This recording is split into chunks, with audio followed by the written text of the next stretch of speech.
ha awurade nyagopo wei sese krom wonu mo de agana bia bi no adi kro na boso agana bia ba ko wadi kro ni nyina boso na yede mu kyeremu ede ba de tia ame kasa wei no wo de tewa so Abusiansam na Africa ho na yesi adwade baba so mayamfa seda Emma Jubilee Hospital Bimpama Plaza Hotel afi na sanso ana ODI Electronics seliwa Alaji Hankuri Enterprise no samenka just provisions ne de baby ba ko pe na benya ni nyina enso ade afreti bomodin na ekona ka chena so kwaje ode sanso ana out time mini mat and bar wanam so aba nom so dwuma dia wonu mu die na boa pa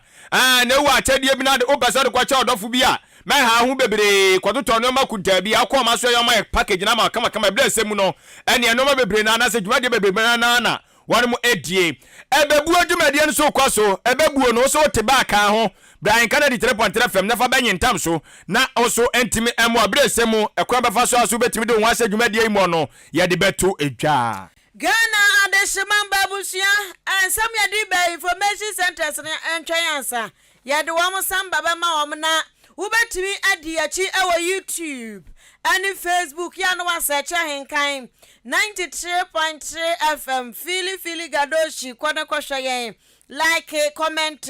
na bibia nkonka na fe wa share subscribe no so subscribe maya na dia dwumadia wudrebedu ofia bia so YouTube no abo won kaye agenche code 0594 841044 0594 841044 akenkan fo wote yanka enne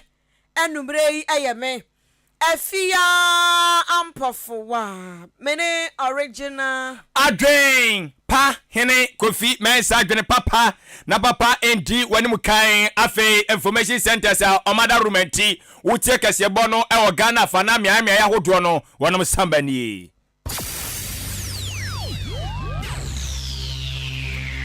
Ahenkan 93.3 FM Ahenkan Kasiebo yo bomua ya jibe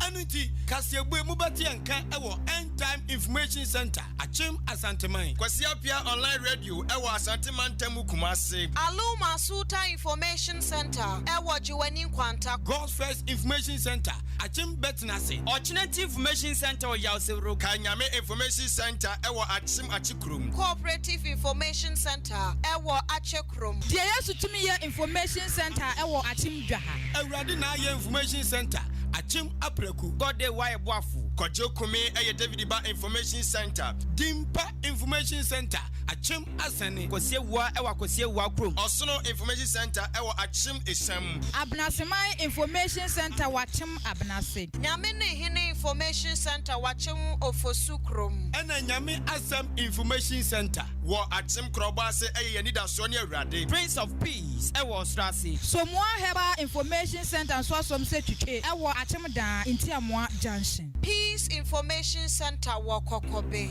Eno Sewa Information Center ewa Achim Anyinase Kusam Information Center Achim Achiase Keka no Krobo eye Adom Information Center Peace Info Biz Watercracy Tokuya Ebutu Achim Odumase Adwempa Information Center Jinanko Jama North Chidom Information Center ewo Achim Adubiase Bono Mantemu Abapa Information Center Goka Sumnyame Information Center eye Chirimenken Nyankuma ase eye Nanapia Information Center Da Kingdom Come a Police Level Asioko Jama no Bono Mantemu eye Duaba Information Center Abusuafo ya da wasese ojebre ne enya otwen honhoma wame ya do wonom samba ama wonom afe petakra na yiwasum ensem ne mu nkyeremu enie Yese ensem no asia na yedemo ekọ eye asoye mo ana hwe Ghana sikasem totoye ene ne dwumadie eso mekire finance ministry no ne yade wo awura won media na opanyina Ghana sikasem nyina no ehye ne nsa a wototo neoma eye onimanyamfo eye kanofori ata na kanofori ata ne nsem bebre na de atodwa ekyeremu se Ghana fo nyina no enya abotoye mu osanse abani guso wode neoma pa ne hyehye ya pa de gu akwan so a ene Ghana Ghana economy no enche ebenya nan se agina so bia ma no ma akonanim tote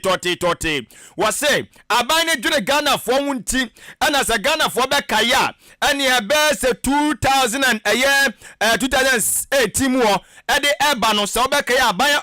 adam ni tumi so amaska kura bia wodo bia na wo ma konko Ghana mu yanom a omo gye nkrofo sika na soso amamramu no omo nkrata asem enya papa no wochese aban ehwe ya wogye wonum nyina tumi firi omo nsam no obo Ghana fo sika ho eban wochese mpepei Ghana fo na komu sika komo behwere okika sika ni boma enka enam Ghana cedis no 4.6 million na chese nya sika ketwa na sika we nyina no aban no atimi abomode a wabon eban enti wasa abasebode pa na odi nsam we nyina eto dwa no na oni nsam twerefo na di eye ahyiamu awanka buni mantamu enede ya ene woto aso biam temu se aban beye na afam die bia se woma obi ema emfa sebsebe ne pesa minkuminya emedada Ghana fo nje Ghana fo sika ema eye sebio ebimu bobo bimbrim emecheche wone mo ebimu amoda muntimi enna ana ebimu so kura so amodura entimi si so esan se odwatre na watam de akoma sika kura bia bi so mfansie na be wi ache no se wode adwane a obeda ma ho ato wasinti na abanu gusu a waye san tutu yewe no enu nti Ghana fo nya gide mapa na abanu gusu o hyehyɛ nneoma ogidi yese betumi so aboa ama nneoma atimi akọ enkan. Ghana needs a viable domestic financial system to support its development program, especially in these 3 years with limited access to international capital markets. Therefore, everything must and will be done to protect our financial sector, and there must be room for a win-win conversation through extensive stakeholder engagement with both our domestic and external investors. Ghana has always had a collaborative approach with its partners, and we shall, I'm confident, come out of an historic arrangement. This is a government that protected the savings of 4.6 million Ghanaian depositors with the reform of the banking and financial sector. Even in our early days, we owe it to the economy and Ghanaians to keep protecting it. The sanctity and the well-functioning of the financial system is sacrosanct, and we need the support and trust of all Ghanaians to deliver this. Let us join hands to get this done. The great Celtic miracle in Ireland in the 80s was a result of such collaboration, especially with Labour, and we shall also be blessed with the Ghana miracle. Wey ayo so for sikasam to ya ni dwumadie to ya eso no manyafo kenofori ata ana otene nka no wa manansi wa no to aso biam kire mu sai eya sa sika kra bia wodo ya yaji wo mutumi di firi wo no ansam no enya sa ba no sabi wabunani aguso dabi wagusu a kika no masi ani a wate eye abadwaku anu ni se no hwem a ene nipa ni mukura nipa besenum a cheso wonum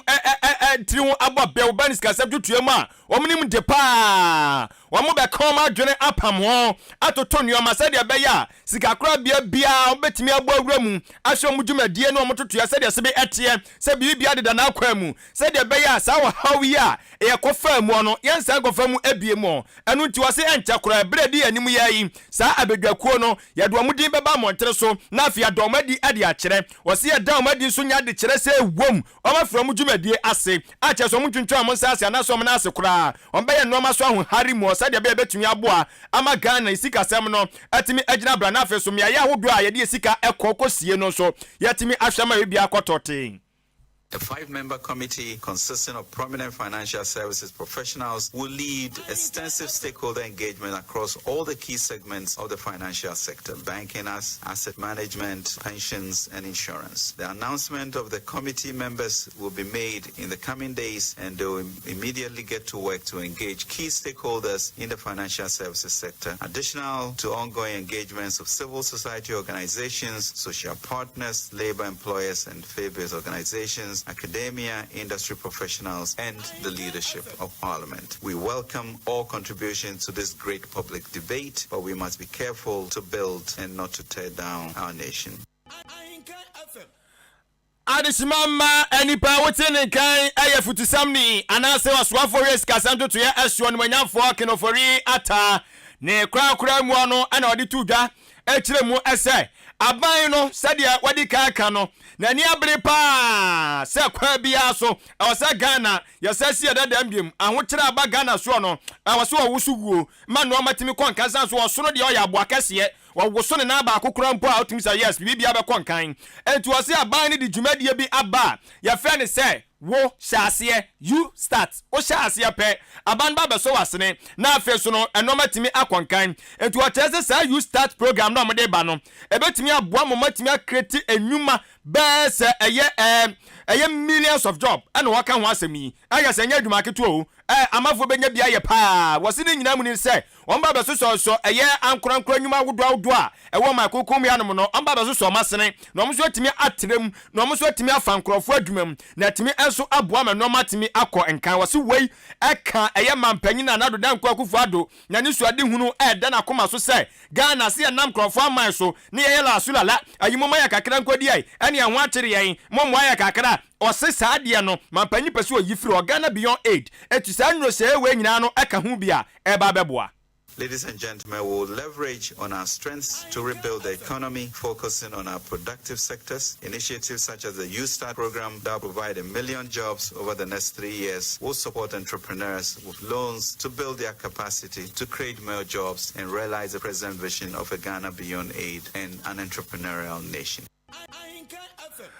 Adeshimama ene awuti ye eye Ghana eye futusamni anase oswafo ne hwesika samto to ye esuo no nyamfo ken ofori ata na wote ne nka no ebusia se ya twaso egusua agina sikasam ho na owura ba ko eba no banke ho nsam a wakwadrimpa se sikakrabia ho nsam ho awradie ne odisi ne watwa Banking and Corporate Governance Consultant Dr. Richmond Akwesi etu ahene papaye asem atu dwanyina ne se Ghana fo ye pe rush dodo rush kwati ye depa ye Russia ni asati ene se wose Ghana fo bebre aya akwadwofo ena abaya wati sunsun shedanya na adwen so se eye banks ahodro no wo ba be so wo mo so na enyoma bi omo ya enye no wa mama ye ni ye na Ghana fo nso ya akwadwofo nti no akwadwofo tu akwadwofo ikotu ene ebegu engu na eba ne sa ha adwen papa wose de ente okasa Ghana fo ya akwadwofo ne se Ghana ni enya sika kakra eba ne ho be hyena taso na wo bank bi di sika na akwakoto wadana so toto fo mo anu wote se ha de ensihu no do so awrade enu aduru ho taw wonya te da se abraro ama no kra so nya de so bebu se mpu se bank we eba ha num za cha na bank we wo mo ekomanim bank we ehun sem to sen enu ane se wote se bank na ba ro di America tente no de akwakoto wo se taw eba ne sanso a esan se bank ne so na bia nya papa nti no na abade ne sa akwakoka eba ne sa pabo se ni panisika akam wasidi na aya hometosem Dr. Richmond Akwesi etu ahene etu ne nsam so do wa ma na chem se ya na Ghana fo ho ye ne twi o se na nsen enkwafo ho teta wa mo ama na wa mu sevu no wa mu sevu o se enche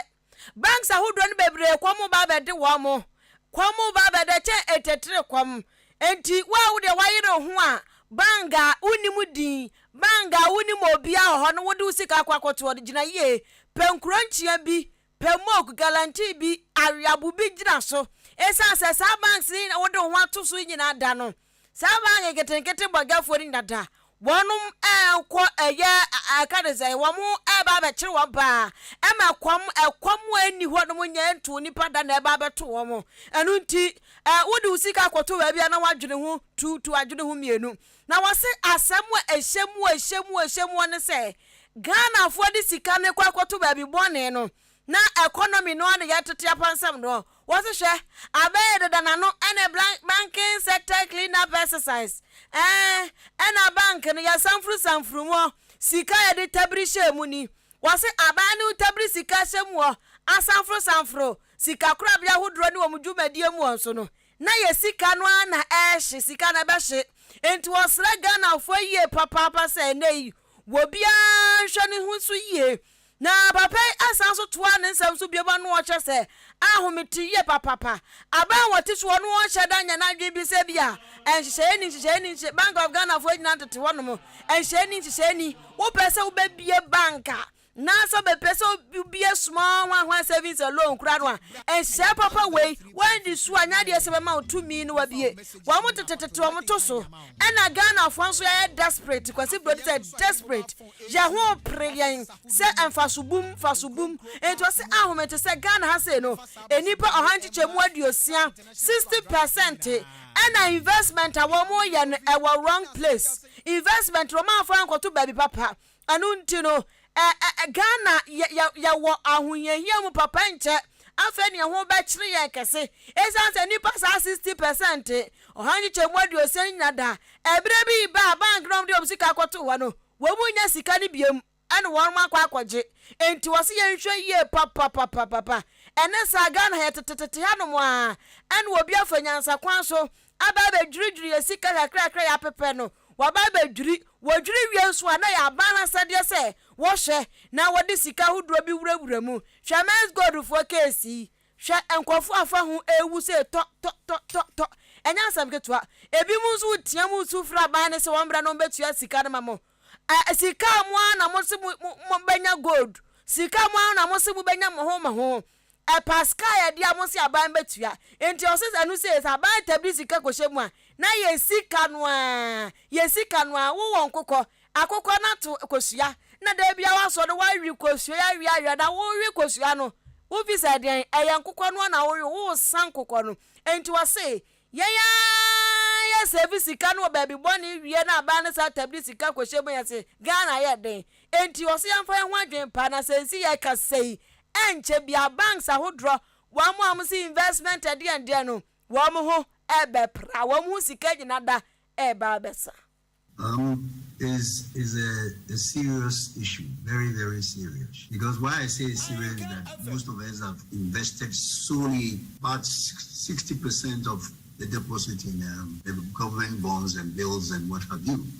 If you use the IFRS 16, any losses that you have would hit your capital, and the capital, some of the bank's capital will go just like that. So we are in a very, very, very serious situation. It's a lesson that we Ghanaians should also learn. When instead of going to productive supporting the economy, we chose to use the lazy bank approach, as you said earlier. Now the consequences is very high. And I believe I have read the literature you have read. I've read it several times, almost 1 month now. And when I look at it, I get frightened. What frightens me is that most of the banks are going to go under, because you said in some regulatory financial stability. In some other jurisdiction, they have funds to support the capital. Now you're going to follow on the shareholders to come and support something that has gone bad, which is not their fault. Maybe a strategic dichotomy. Then the banks are going to be in serious trouble. Nipa Wutini Kawaya Banking and Corporate Governance Consultant Dr. Bano Aya Bank Wonsan Kaisika Krabia would run one to three. And then you make a cabo na banks I would read down now so pay why or yard the papa. What yabosu koba Dr. Richmond Akwasi etu ahene. Ya kweyanim ewo anwumere no sia Ahenkan Kasiebo no enso emu na yede ani akire mu enso so ewo ayapomde ensem enso so emu na nipa nya pomde na de otimi nya sika na otimi ba bia de bi behye entapomni nsam de hunya pa tenyumtuni no o se me yare ya mama kadem na eya o Dr. Bernard Okoboy wonu se sisi am no kase de odu ani kire mu ewo National Health Insurance Authority for akatia wono ene yo panyina wo hwe se de adwumade no sibi ekọ na wode nsem odo de atodwa a wo kire mu asem empepem no ekase omude eye enwoma wuduo bia bekom dwumade no ho a abua pa amasa wadi finsia duoso 70 years ede ekọ na se ukọ ya kakan ya krasa ja wo pe eya pomdinsi achi baibi na ukọ ne ede onoma nyina gu nkrata eso a ene odi gu nkrata so abile trewa mu apẹ na wonsa ka won krata anasa eye ngum pomdin ensi achi ba no krata na wonsa ka ode insurance card na wonsa kan trewa mu na wose ebreka ka atwa mu no na nkofo bebre kwaya eche ansa no wonom saka eno nti no motena ase a omoye hyehyeye enso de noma agodo ni de ndia keka ka ho na ya me no kasa de wonya kɔ na okɔ apply esa wo pɛ eye health insurance ni bia wonya ye ya agera waje no ano no tie case cruise na watia se we ya de e ba beboa ye pa ama pomden samatimi akɔnanim na wo kyerɛ mu sɛ de anti asisiam no kasai eye ufiti eye mfihia duoso de ekɔ ɛna wo sabetimi aka ne ebiretewa mu no ɛne sɛ ɔma stadia na antenante Ghana ahunu sɛ sɛbsɛbe mpaduasa obinya saa emfie no de ekɔ na utimi sɛ bra no ya wo hia sɛ onya apomden enso so mapa enti bretewa mu abosi wakɔ no akɔsra na wɔhwɛ ne mpom se bi kɔza so mo no saa no ɛya na hode ne hyɛda ni wɔ ɛno nti no mde saa nhyewe de agu akɔra so no sɛ de betimi so aboa wɔn mo ama mu dwuwade na mu di no enso etimi akɔ nanim less than 5 years. Now I register for health insurance. Remember, I keep playing immediately. Who register? What is the cost to my immediately? When you who can register insurance? Immediately register. But apart from this category, then you know, when I the area for register insurance, over 20 days, 1 month. And so I remember I kick. Yes, I know that in for and months of more. And so I'm about to register for and no correct. And now a man with insurance or more set or more simple and or mobile insurance. You know, the FN select. Apart from these two categories, you know, all other people they register today. Now in your lecture, I will have from one CSO, civil society organization, almost supporting elderly pensioners, and more register and more hospital. Let's make us almost train. Now they be there. The vulnerable also they have 70-year plus vulnerable. That's the children and the pregnant women. Board share with approval also from minister. I'm say, and now if you are 70 years and above, now for health insurance, the same time register, what me working to now, yeah, we are rolling out solutions for the first time in about 19 years of health insurance. Adishimama way eye opinion wano ehwe eye asoamo na hwe apomde ensi achiba dwumadie ane ne ntotoye eso mekire National Health Insurance Authority Orura Dr. Bernard Okoboy na wamanaso a ane ode to dwabiam kire mu enso se amude hihye fufuro bi so eba enche ayesi afa abefo ntentan so na yede enkrofo fufuro so din ababeka omudwumadie ho ene omusika sam totoye nyina no amohwe se omde din nyina betabiri de akwa abefo ntentan so eti aye biometric technology no was enchomba apply na timi aboa amomudwumadie so aye ahohare emu. The authority is about to roll out biometric verification at all hospitals. Averagely, we pay about 110 million every month for Ghana for hospital care. 110 million. That comes to about 1.2 billion Ghana cedis on medical claims. All these payments are made without any form of verification. Hospital, they were taking care of. If we deploy this biometric verification, and send a show or Lekma Hospital, they will do facial verification or some print. So that they will be ready for the system. And so we are working hard to address all. We a Chief Executive Officer at the National Health Insurance Authority. As you want to share a yapumde and see a chiba jumadian and totia as your Dr. Bernard Okoboy. Any uncle second Bernard and so I want no dear. Apomodin Samuyan some, the Anna some a sikasam hunto tria. Eti why economists ya wachana jepaye. Efa amamwo nsam one wo musika sem na ni din ade Bernard Oduro Tachi wode atu dwa wose His Excellency na dodankwa akufado wo hwe no pa akra wo hwe ne bobre ne se ne ototo nioma wa Ghana ha se ya wotimi se wo hye da ni anisuade hunu bia na ni suade hunu ane se wo swa no wo peso ya mampani ena se ni suade hunu no wa pra se ni suade hunu bebam ena abema no keke Sepansu owo oman ho do de papa echese na nadoda kwakufado oman ho do baku sei eninimu na nani swade hu ase bia kwada swa usu unya redos me president makwada baku obusan se onyo be so be vice president na kwada bi sa no obu abusan se me pilot obu asiminyia me nurse me doctor me teacher ndia ya muntanka me esemtroni me we aha enu bi na nana do dankwa kufado kai so wo swa no onyi obeye mampani ene wani anu apra beye mampani asa case close what was na nana do dankwa kufado amamwodu obu no asikyire nyina eni what one in some sort wo ba mane echire mu se Ghana na ye wo no esa na amamwo bonni ananare dan kwa Akufo-Addo ne na bedi echire Dr. Alhaji Mahamudu Bawumia abebu enti no se ama obi ada na economists Ghana ni bia se wo nyina sua eka ne se economists ni bi eti Ghana ni tibamuni na se bi o ewansi classroom da no Ghana ye dia ama wahunu se CD number form enti se unya busa no se Ghana ye de osan yase CD number form enti wase se ne Bawumia ne na dan kwa Akufo-Addo ye Ghana enti wa ma obia ni abie ase Adam ni Eve aja no amuti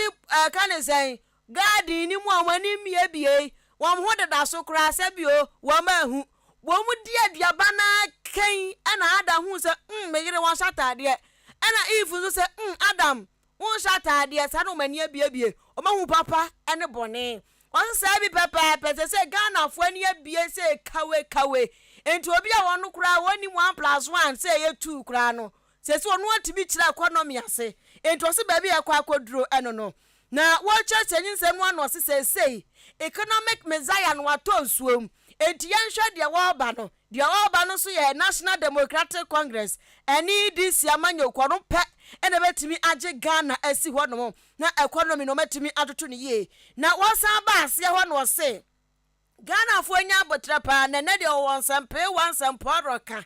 na sema so ennan ne se na dan kwa Akufo-Addo adusho boy gaga na omotutu ni din fellow Ghanaians no ema kanfu du afro ni akanfu wachacha na dan kwa Akufo-Addo ni din bebrebe ewa Ghana ha sei no wase wono de odi man se ya chiro do wo kan anya brofo akese bo bedroom fellow Ghanaians have come to your homes once again anya brofo ni obeka ma pa ba se na brofo na kan we put in action fire adwuma ne ehunu sampa obrofo neka eno de osefa ase na dan kwa Akufo-Addo otibinye enti brofo ne nsem na ne figures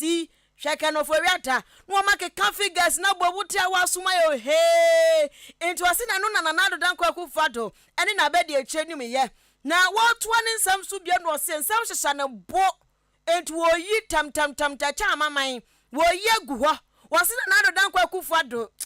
adia ba kwa wo mo ye ya ebo oman ne fam eye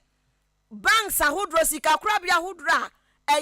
mpanifo abie no ye deda no ye Ghana fo local ayi no banks ahodro na dan kwa Akufo-Addo be transfer ogugu no hwe papa ya na papa indum hwe ba bia papa no hwe na anu ada ni picture bia me hu ma hu poso no ocha metu sala na ni munyina fujon se tum fita papa na unim ne pa hu no enti wasesa ade no ye dwuma obedi yese nkwafo abie ankura ye Ghana fo ma bie mo banks ahodro e wo Ghana na dan kwa Akufo-Addo ba ya pe no di post aba ekeka sa banks nyo no se post aba no wo twen ye Moses aba pomane ye de kire pokoko na emu pa ta no enu bi na dan kwa Akufo-Addo de kire sa local banks ahodro sika kura bia ahodro ankofo e wo Ghana na abie no apɛ ene ye fomba ya nsori biem no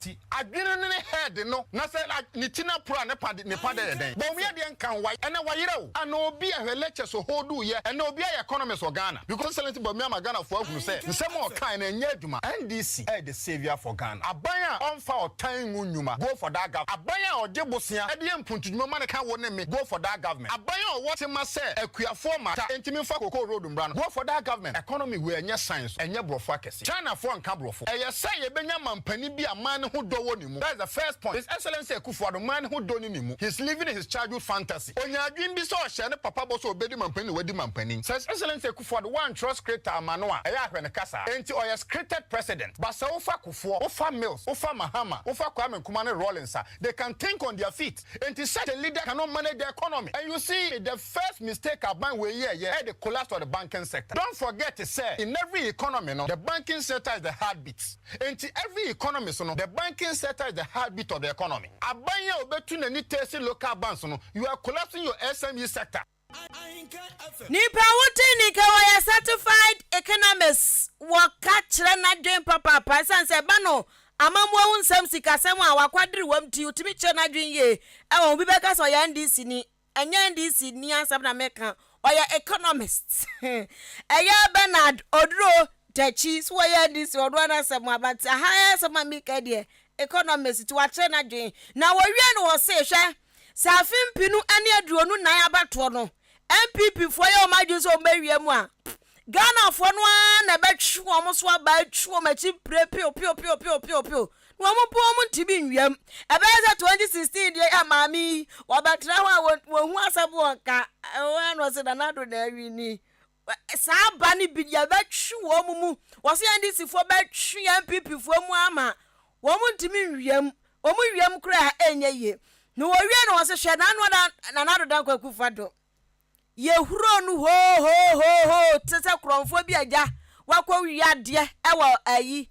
makola dwomu no wase saade no enya ndi sifo na hyachiro oman no aye timu ono kwofo ni da ho na kwofo brenti huro ni ye huro no kra de be chan da na 2024 de ye be huro no ye huro MPP fo mo ankasa wo mantu enfri Ghana hanmani ombemem proper national security architecture yebeka che o setimamufo no mpewe nti anadwowe enhwehwani mu nti mampanyini fans no pe na ne igwa asore de see na no election 2024 but let the MPP make any mistake to read the election enye this na be chase out of Ghana me see enkatimamufo na nkasa be ma akufo do esesum wo de pa ba ye beto no 2024 no let the MPP make a mistake to read the election enkanye this na be kuntoko people are fed up with them it gets to point to read Proverbs chapter 26 verse 5 and 25 verse say bua oba kwase wona dimi senso na mana anwi so yenyansan Ghana for amensem dodo akufo do ditro and you see the see ho no mo bia mfa this imam because dem pese hu ni say wo hu so hwe mabunu na they were enjoying their life and they solve problem on stage what kind why the nation Facebook be or say when leaders fail to solve problem the leader become the problem become the leader. Hey papa what times radiati omani aje omu problem na no say problem we are near to be say DJ to say problem ya nanado ni problem no ni problem no ni problem no anu ho na boy mpoa for na ni problem anya ya akoya boy nkura ba mumu adi o nya gulu a no for DJ for ni ha for na sa minim damage minim mkasi gulu any problem no eti abusia economist certified economist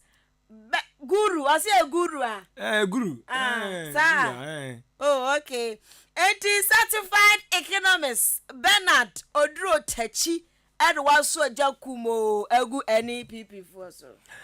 na abusia for yakuyanim wey aya nwumra no sia Ahenkan Kasiebo na egusu a yade esum on Facebook live ya ho YouTube ya ho www.ahenkanfmonline.com so wobetimi so ete na dia fa onum okwa anya ntoko aya adwenkyere ti oso yeka de no aka de oman na ne yekekere kro no hwe yenya amom nko anka omadwen sa eso beka de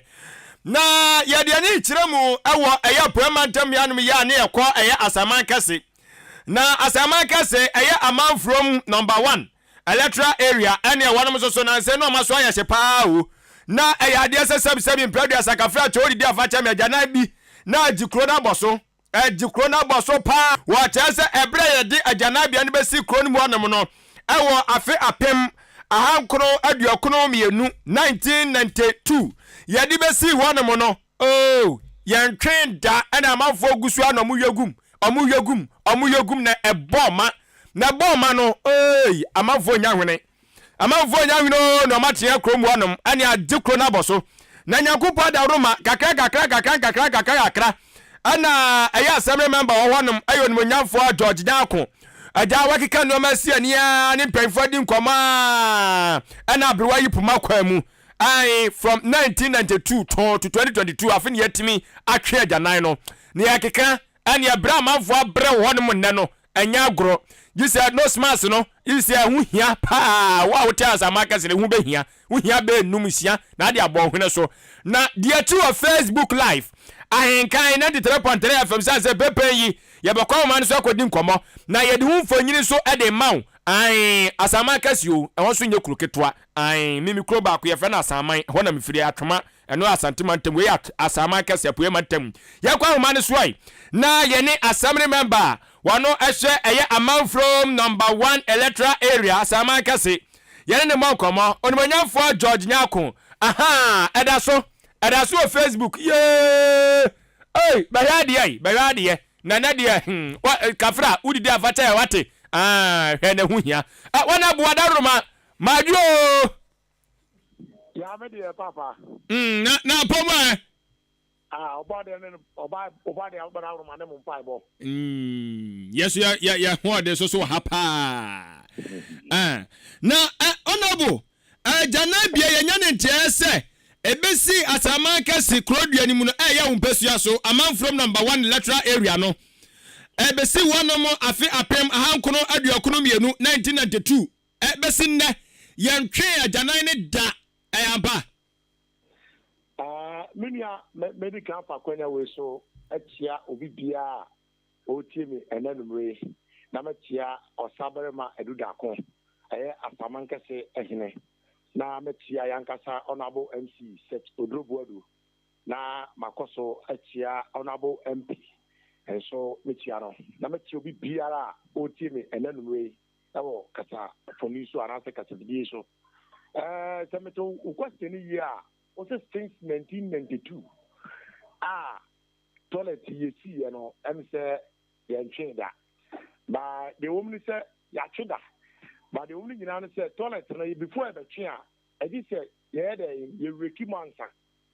entina toilet no dey na asi toilet na emuasi entina ka bia ba na fedie ontimi ntwe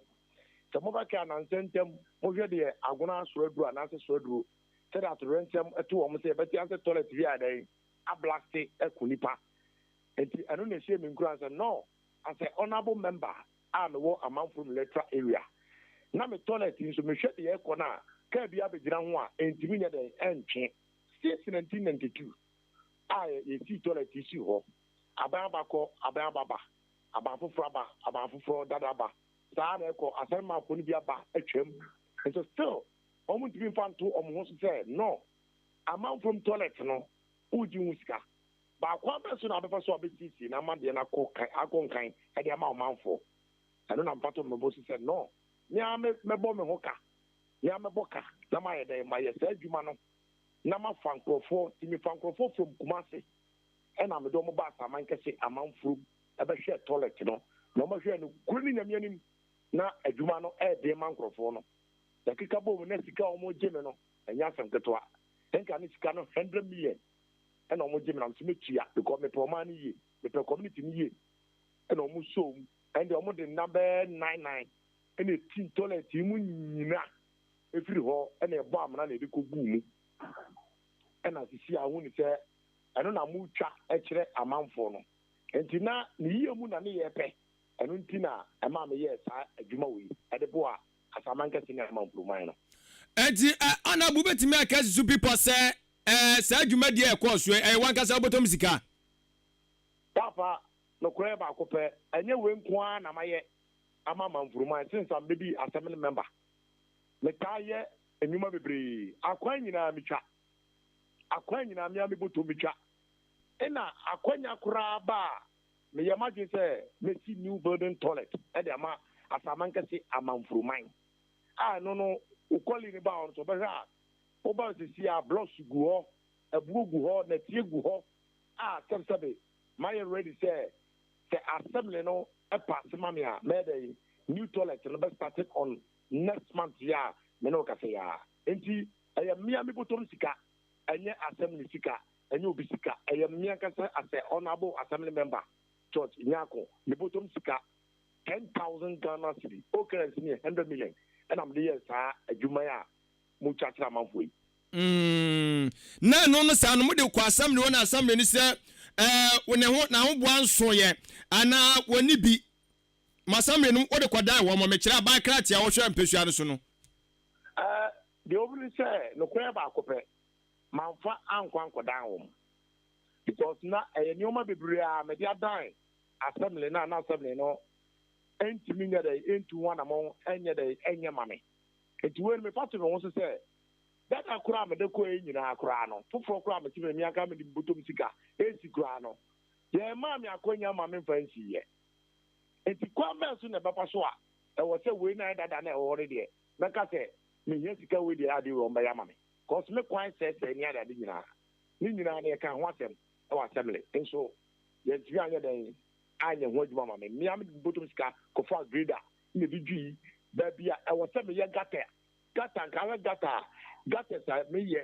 right now no nanka edidevo se assembly na se ko ye sa gata kaka ni nyina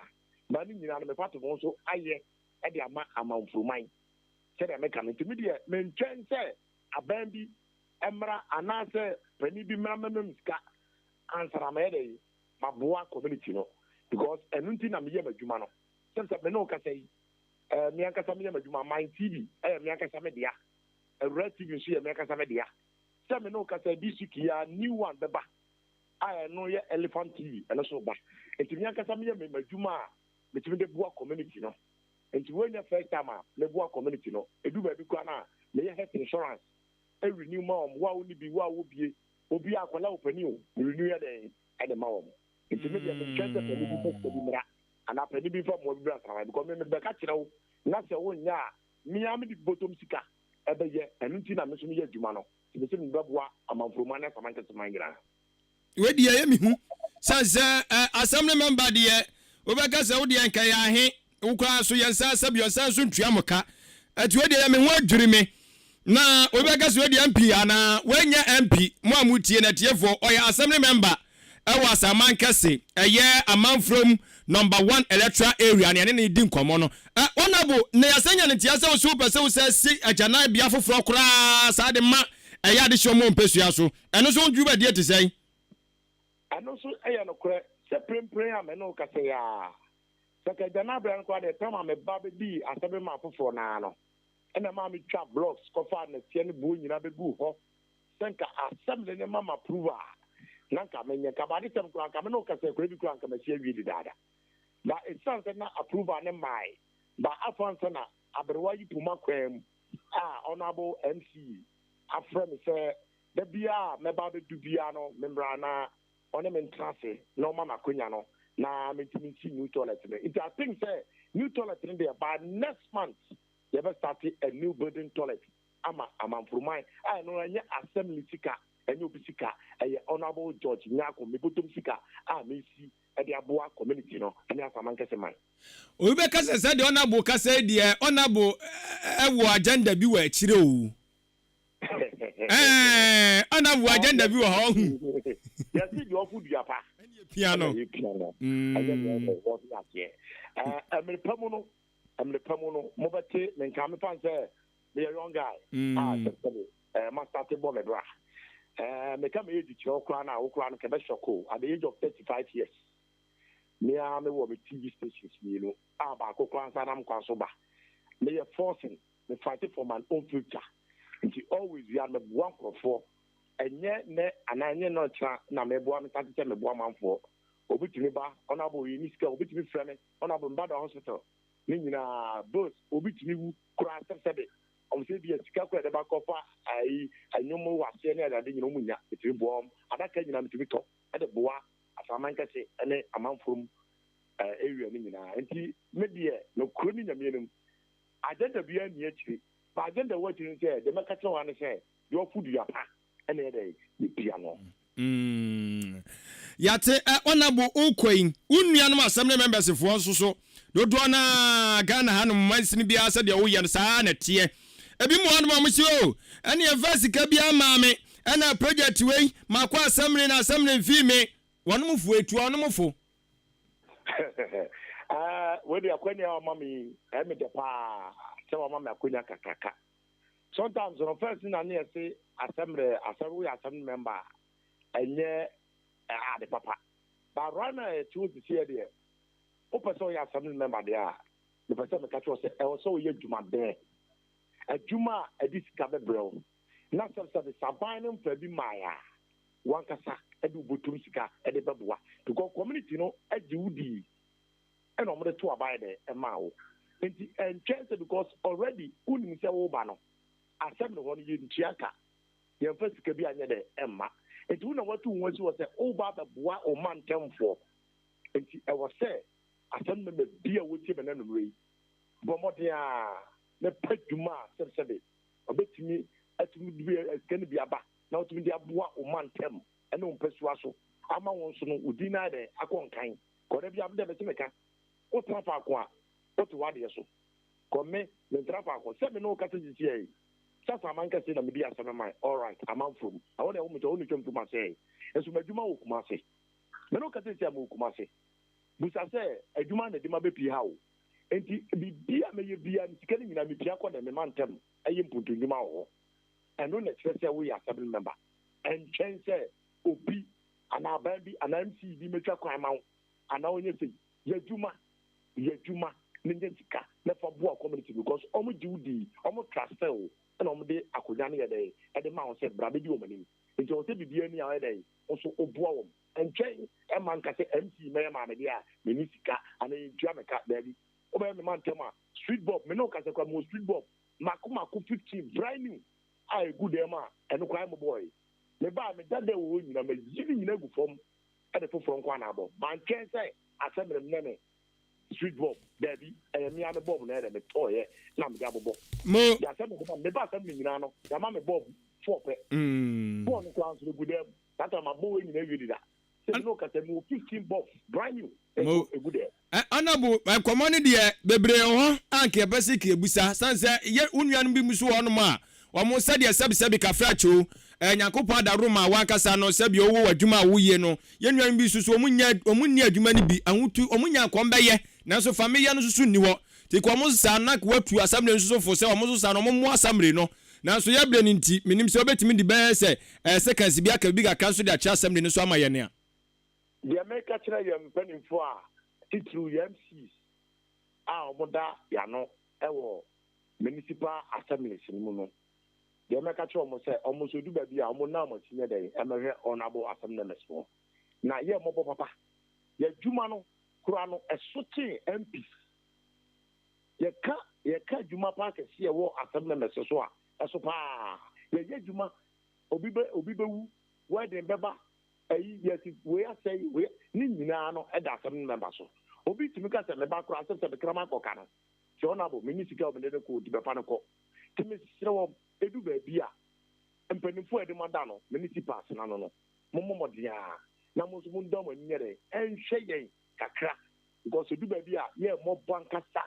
edu ba bia mo bo ye mbi se die se ye obi bi kakra dey ejuma nka ye ya de boa mo ni kakra no so e mo so be ye dey eti me sre assembly ni se me sre ma pani bia wo da assembly anu bia no make sure so eboa na watumi aboa assembly na ye mo